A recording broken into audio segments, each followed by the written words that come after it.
حضرت سیدنا ابو حسن حضرت سیدنا عبداللہ بن غالب رحمۃ اللہ علیہ سے روایت کرتے ہیں کہ ایک مرتبہ میں اپنے چند رفقا کے ساتھ بحری سفر پر روانہ ہوا۔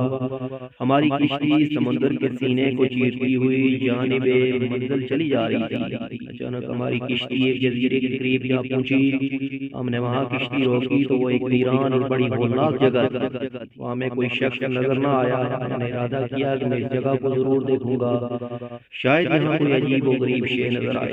چنانچہ میں کشتی سے اترا اور اکیلا ہی پراسرار جزیرے کی طرف چل دیا۔ وہاں کا منظر بڑا ہولناک تھا۔ مجھے نہ تو وہاں کوئی انسان نظر آیا، نہ ہی کوئی گھر وغیرہ۔ پھر کچھ دور ایک گھر نظر آیا۔ میں نے جان لیا کہ اس میں ضرور کوئی نہ کوئی رہتا ہوگا، وہ یہاں کوئی عجیب و غریب بات ضرور ہوگی، کیونکہ اس ویرانے میں کسی گھر کا موجود ہونا خود ایک عجیب سی بات تھی۔ میں نے تہیہ کر لیا کہ اس گھر کے راز کو ضرور جانوں گا۔ چنانچہ میں وہاں سے واپس اپنے دوستوں کے پاس آیا اور ان سے کہا کہ مجھے تم سے ایک کام ہے، اگر تم اسے پورا کر دو تو احسان ہوگا۔ انہوں نے پوچھا بتائیے کیا کام ہے؟ میں نے جواب دیا آج رات ہم اسی جزیرے میں قیام کریں گے اور صبح سفر پر روانہ ہوں گے۔ میرے رفقا میری خواہش پر وہیں رات بسر کرنے کے لیے تیار ہو گئے۔ میں پھر یہ سوچتے ہوئے اس گھر کی طرف چل دیا کہ جب رات ہوگی تو اس گھر میں رہنے والے ضرور یہاں آئیں گے اور میں ان سے ملاقات کر لوں گا۔ چنانچہ میں وہیں ٹھہر گیا۔ پھر یہ سوچ کر میں اس گھر میں داخل ہو گیا کہ آپ کو دیکھوں تو صحیح اس میں کیا ہے۔ میں نے اس چھوٹے سے گھر کو بالکل خالی پایا۔ اس میں صرف ایک گڑا تھا اور وہ بھی بالکل خالی، اور ایک بڑا سا تھال تھا جس میں کچھ نہ تھا۔ ان کے علاوہ اس گھر میں کوئی شے نہیں تھی۔ میں ایک جگہ چھپ کر بیٹھ گیا اور رات ہونے کا انتظار کرنے لگا۔ جب سورج غروب ہو گیا اور رات نے اپنے پر پھیلا دیے تو مجھے اچانک ایک آہٹ سی محسوس ہوئی اور پہاڑ کی جانب سے ہلکی ہلکی آواز آنے لگی۔ میں محتاط ہو کر بیٹھ گیا اور غور سے اس آواز کو سننے لگا۔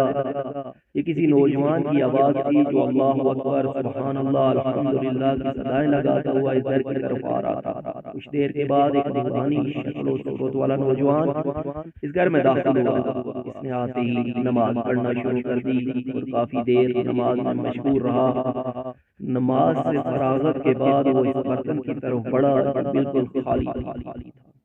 نوجوان نے اس برتن سے کھانا شروع کر دیا، حالانکہ میں دیکھ چکا تھا کہ وہ برتن بالکل خالی تھا، لیکن وہ نوجوان اسی برتن میں نہ جانے کیا کھا رہا تھا۔ کچھ دیر بعد وہ اٹھا اور گھڑے کی طرف آیا اور ایسا لگا گویا اس میں پانی پی رہا ہو، حالانکہ میں نے دیکھا تھا کہ اس گھڑے میں پانی کا ایک قطرہ بھی نہ تھا۔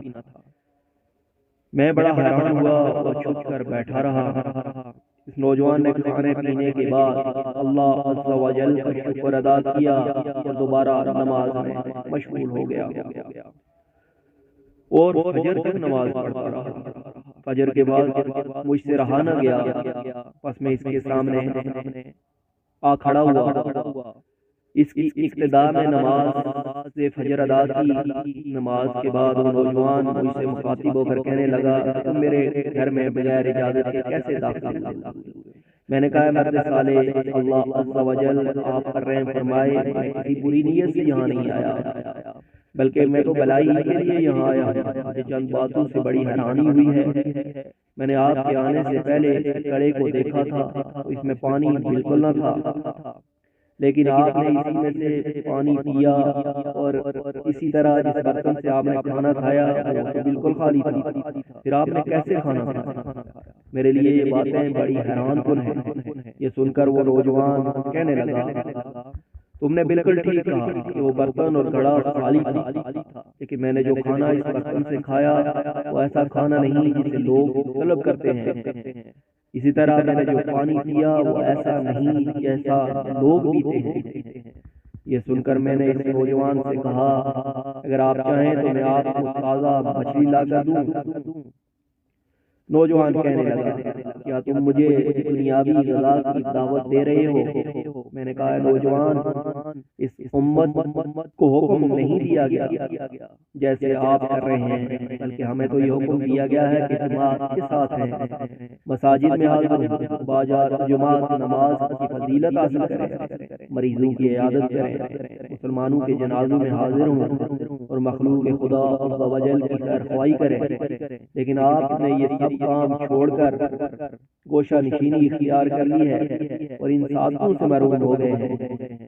یہ سن کر وہ نوجوان کہنے لگا، آپ نے جو باتیں ذکر کی الحمدللہ عز و جل مجھے وہ تمام سعادتیں حاصل ہیں۔